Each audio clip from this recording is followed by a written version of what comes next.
Hello दोस्तों, स्वागत है आप सभी लोगों का क्रेजी जैक ट्यूटोरियल की एक और नई क्रेजी सी वीडियो में। मैं हूं गौरव एंड आज की इस वीडियो में मैं आप सभी लोगों को सिखाने जा रहा हूं कक्षा 10 की गणित से प्रश्नावली 3.1 के क्वेश्चन नंबर 1 के दूसरे वाले भाग को।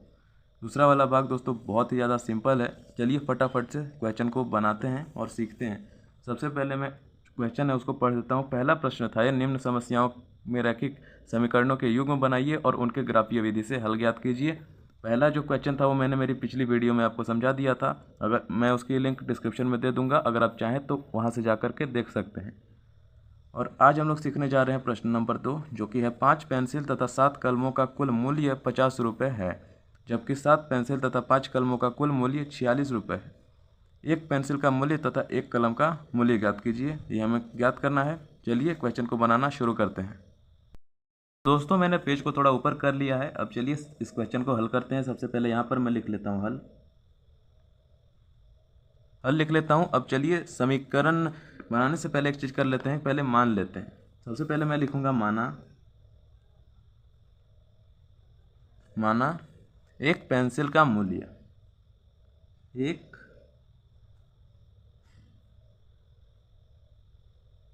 पेंसिल का मूल्य बराबर एक्स मान लेते हैं, ठीक है। और एक कलम का मूल्य बराबर वाई, ये मैंने मान लिया है, क्योंकि हमें यही दोनों चीज़ें ज्ञात करनी है, एक पेंसिल का तथा एक कलम का मूल्य। ये दोनों चीज़ें मैंने मान ली हैं। माना एक पेंसिल का मूल्य बराबर एक्स और एक कलम का मूल्य बराबर वाई।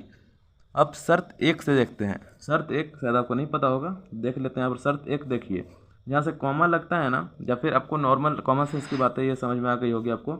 5 पेंसिल तथा 7 कलमों का कुल मूल्य 50 रुपया है। यहाँ से लेके यहाँ तक ये पहली शर्त होगी और यहाँ से लेके यहाँ तक ये दूसरी शर्त होगी, ठीक है ना। चलिए पहली शर्त से हम लोग समीकरण बनाते हैं। शर्त एक यहाँ पर लिख देता हूँ मैं,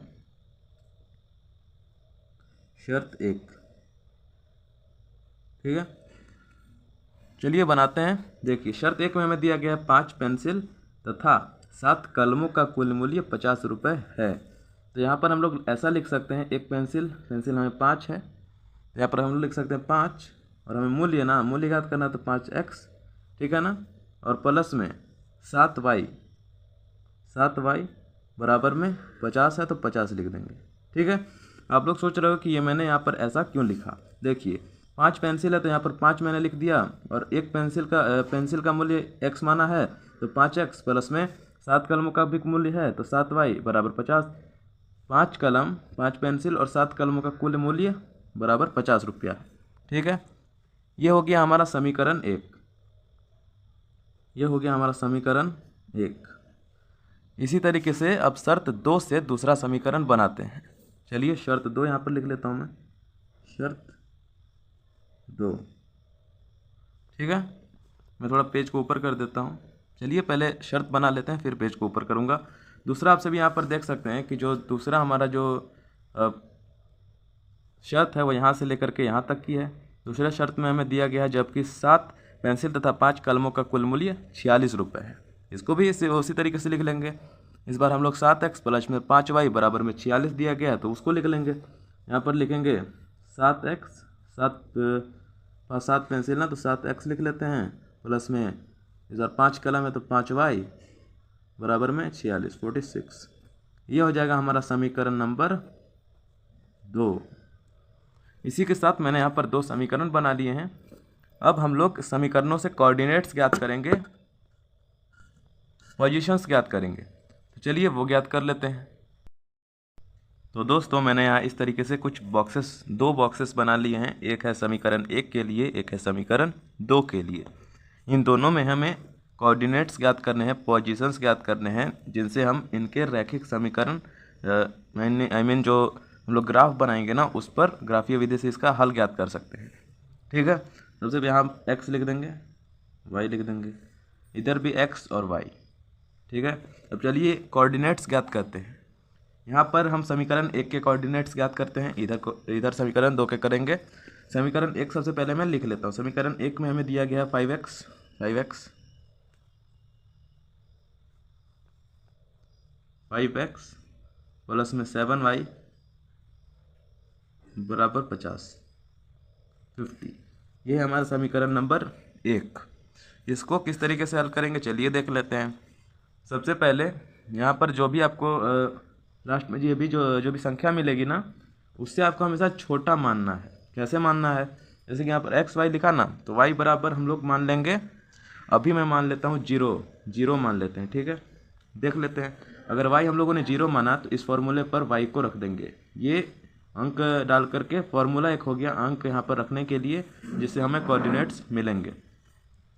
तो अब इस पर हम लोग जीरो रख लेते हैं, जैसे कि इस तरीके से 5x प्लस में 7y की जगह पर यहाँ पर हम लोग जीरो रखेंगे बराबर 50। इस तरीके से आ जाएगा। इस तरीके से जब हम इसे हल करेंगे तो आ जाएगा 5x प्लस में 7 को जीरो से गुना करेंगे तो जीरो हो जाएगा बराबर में 50। तो यहाँ पर आ जाएगा 5x बराबर 50। तो ये अब आ जाएगा x बराबर 50/10। ये कट जाएगा 10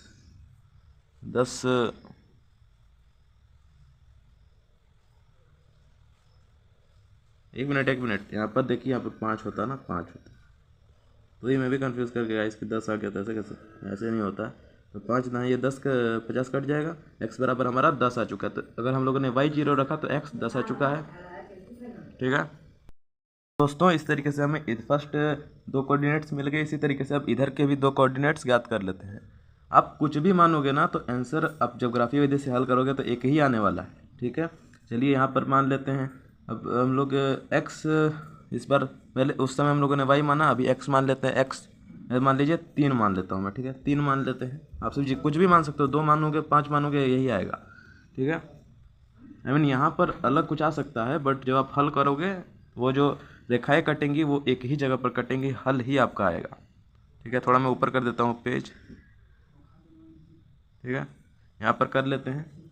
यहाँ पर मैं हल करता हूँ आगे। दूसरा मैं इधर लिख लेता हूँ 5x प्लस में 7y बराबर 50।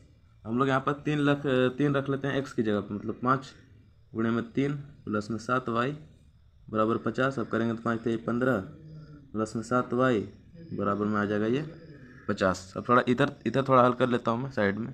ठीक है, एक लाइन यहाँ पर मैं खींच देता हूँ इस तरीके से, ताकि आप लोगों को थोड़ा आसानी हो इधर देखने में। ठीक है, यहाँ पर खींच लेते हैं। ठीक है, इधर थोड़ा हल कर लेते हैं, आपसे थोड़ा एडजस्ट कर लेना। ठीक है, यहाँ पर मैं यहाँ पर मैं हल कर लेता हूँ। इधर करते हैं। जब ये हमारा आ जाएगा 15 प्लस में 7y बराबर 50। तो अब इसको आगे हल करेंगे।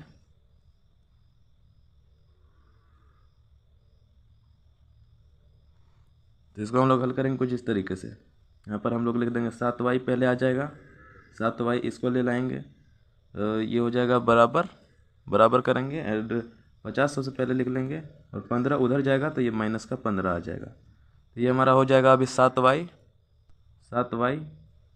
बराबर में 35 आ गया। अब 7 से यहाँ पर 35 को काट देंगे। ठीक है ना, 7 × 5 = 35 आ जाएगा ये। तो y बराबर हमारा 5 आ चुका है। तो अभी इस बार जब हम लोगों ने x 3 माना तो y हमारा 5 मिल गया। इसी तरीके से समीकरण 2 का भी हल कर लेंगे। चलिए करते हैं समीकरण 2। सबसे पहले यहाँ पर मैं लिख लेता हूँ। यहाँ पर दिया गया 7x प्लस में 5y बराबर में 46। ठीक है, यहाँ पर भी मान लेते हैं। इस बार चलिए मैं माइनस में मान लेता हूँ। ठीक है, इस बार चलिए माइनस में मान लेता हूँ। चलिए तो दोस्तों, यहाँ पर सबसे पहले इसको आगे हल करते हैं। यहाँ पर मैं इस बार y की जगह पर 2 मान लेता हूँ। चलिए अब हल करते हैं। ये हो जाएगा 7x प्लस में 5 दूनी 10 हो जाएगा बराबर में 46 आ जाएगा। ठीक है, इस तरीके से आ चुका है। अभी इसको और आगे हल करते हैं। वो कुछ इस प्रकार से हो जाएगा। ये हो जाएगा 7x बराबर में 46 ये प्लस है, यहाँ से उधर जो प्लस ही रहेगा, प्लस 10 कर देंगे। ठीक है, 10 हो जाएगा प्लस 10, तो ये हो जाएगा हमारा 7x बराबर में हो जाएगा 56। 56 हो जाएगा। तो 7 × 8 = 56 होता है। 7 को 8 बार में काट देंगे तो x बराबर हमारा आ चुका है 8। जब हम लोगों ने y2 माना तो x हमारा आ चुका है 8। ठीक है, अब इसी तरीके से हम लोग मान लेते हैं, इधर भी मानते हैं। दोस्तों यहाँ पर 2 नहीं है, -2 होगा, तो यहाँ पर प्लस होगा। वही मैं थोड़ा सा सोच रहा था कि इस तरीके से ये नहीं होना चाहिए। अब ये सही है। अब हम लोग आगे मान लेते हैं। आगे हम लोग मानेंगे इस बार जैसा कि हम लोगों ने y-2 माना, अभी x जो है वो प्लस का 3 मान लेते हैं, 3 मान लेते हैं। ठीक है, 3 मान लेते हैं। आप लोग मतलब देखिए यहाँ पर जैसे 46 है ना, तो उससे मतलब 46 तक कुछ भी मान सकते हो, कुछ भी मान सकते हो, एकदम कुछ भी जो आपका मन करे आप वो संख्या मान सकते हो। आंसर आपका उतना ही आने वाला है। चलिए अब इसको हल कर लेते हैं। 3 माना तो अब हो जाएगा हमारा 7, 21 आ जाएगा। 21 प्लस में 5y बराबर में 46, ये आ जाएगा। इसको आगे हल कर लेते हैं तो ये आ जाएगा 5y बराबर में 46 माइनस 21 आ जाएगा, तो 5y बराबर में ये हमारा 46 में से घटाएंगे तो 25 आ जाएगा। 25 5 25 होता है, तो y बराबर आ चुका है हमारा 5। जब हम लोगों ने x3 माना तो y हमारा 5 आ चुका है। अभी आप सभी देख सकते हो कि यहाँ पर मैंने दोनों ही तरीके से समीकरण 1 और समीकरण 2 के लिए ये जो कोऑर्डिनेट्स थे ये मैंने ज्ञात कर लिए हैं। आप सभी स्क्रीनशॉट ले सकते हो या फिर इस तरीके से नोट्स बना सकते हो। चलिए अब इसका ग्राफीय विधि से हम लोग हल करते हैं। तो दोस्तों यहाँ पर मैंने आपके लिए एक ग्राफ बना लिया है, हैंडमेड ग्राफ। ठीक है, खुद के यहाँ पर पेन से यहाँ पर मैंने बना लिया कॉपी पर ही।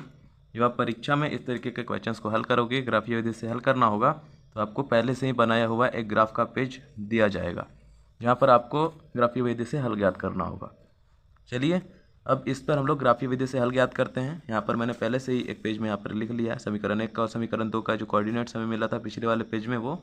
अब चलिए इसी से यहाँ पर ज्ञात कर लेते हैं। इसको मैं साइड कर देता हूँ, यहाँ पर ज्ञात करना शुरू करते हैं। पेन मैं यहाँ पर ले लेता हूँ, एक अलग कलर का पेन ले लेता हूँ ताकि आप लोगों को विजिबल हो सारी चीज़ें। देखिए सबसे पहले आप लोग यहाँ पर देखिए x हमारा कितना है। x सबसे पहले हमारा 10 है, प्लस का 10 है, तो x हमारा प्लस का 10 किधर हो जाएगा, यहाँ हो जाएगा। प्लस का 10 एक x हमारा यहाँ हो जाएगा। ये x h होता है, ये y h होता है, इतना तो पता है।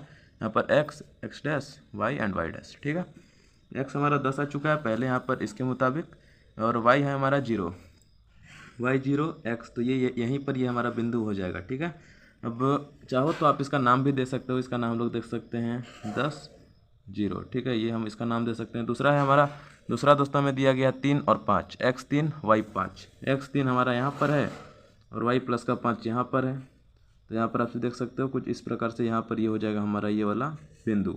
इसको भी हम लोग नाम दे सकते हैं। एक बार फोकस कर लेता हूँ। हम लोग इसको भी इस वाले बिंदु को नाम दे सकते हैं 3,5। ठीक है, इसी तरीके से ये हमारा समीकरण 1 हो जाएगा। इस पर हम लोग एक रेखा खींचेंगे। उससे पहले जो समीकरण 2 के कोऑर्डिनेट्स हैं उसको भी यहाँ पर रेखांकित कर लेते हैं। समीकरण 2 में हमारा पहला दिया गया है x8 और y-2। x8 यहाँ पर हमारा है प्लस का, और -2 यहाँ पर चला जाएगा इधर। ठीक है, कहीं यहाँ पर चला जाएगा।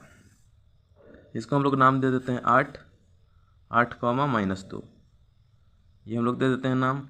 और अगला जो है, अगला हमारा दिया गया x में 3 और y में 5। x 3 है, y 5 है।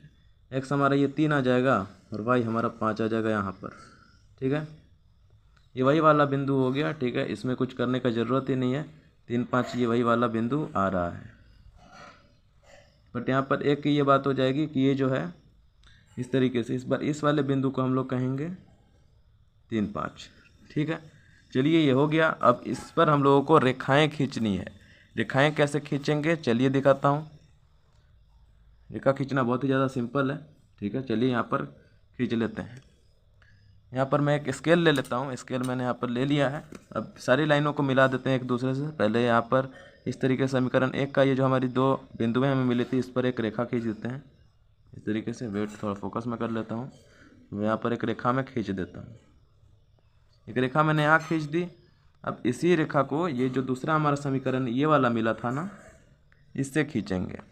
ठीक है, इस तरीके से। दूसरा समीकरण भी 3 5 दूसरा वाला यही मिला था, तो इसको और इसको मिलाएंगे इस तरीके से, इस तरीके से, और इसको धर के यहाँ पर मिला देंगे। ठीक है, अब यहाँ पर ये जो रेखाएं, दोनों रेखाएं मैंने खींची, ये आपस में जिस बिंदु पर एक दूसरे को काटेंगी वही हमारा हल हो जाएगा। तो ये आप सभी देख सकते हो, ये 3 और 5 पर ही काट रही है। यहाँ पर आप सही देख सकते हो, ये जो है ये बिंदु 3 पर ही है और ये यहाँ पर 5 पर है। इसीलिए जो हमारा हल भी हो जाएगा, जो हमारा आंसर हो जाएगा वो हो जाएगा 3, x बराबर में 3 और y बराबर में 5। अब क्वेश्चन आप सभी याद करोगे, क्वेश्चन में हमें क्या दिया गया था, पेंसिल और कलम का मूल्य। पेंसिल के मूल्य को हमने x माना था और कलम के मूल्य को y माना था। इसी हिसाब से x जो है पेंसिल का मूल्य, तो हमें एक कलम का मूल्य 3 हो जाएगा, 3 रुपये। और एक पेंसिल x पेंसिल माना है तो एक पेंसिल का 3 रुपये और एक कलम का 5 रुपये। इसी तरीके से हम लोगों ने इस क्वेश्चन को हल कर दिया है। आई होप आपको बड़ी अच्छी तरीके से समझ में आया। अगर आया तो प्लीज़ इस वीडियो को एक लाइक कर देना एंड अपने बाकी के साथियों के साथ भी इस वीडियो को शेयर जरूर से करना, ताकि वो लोग भी इसी तरीके से पढ़ सकें। अगर आपको मेरी बाकी की वीडियोस चाहिए तो उनकी प्लेलिस्ट, अगर आपको 1.1 एक्सरसाइज चाहिए, 1.2 चाहिए या फिर दूसरा चैप्टर चाहिए, पहला चैप्टर चाहिए, तो वो सारे की मैंने प्लेलिस्ट बना करके वहाँ पर लिंक्स दे दिए हैं आपको डिस्क्रिप्शन में। अगर आप चाहें तो वहाँ से जा करके उन वीडियोस को देख सकते हैं या फिर आपसे भी डायरेक्टली चैनल को भी विजिट कर सकते हैं। चलिए मिलते हैं नए वीडियो में। सब्सक्राइब करना बिल्कुल मत भूलिएगा एंड लाइक भी ज़रूर से इस वीडियो को कर दीजिएगा। तब तक के लिए जय हिंद, वंदे मातरम।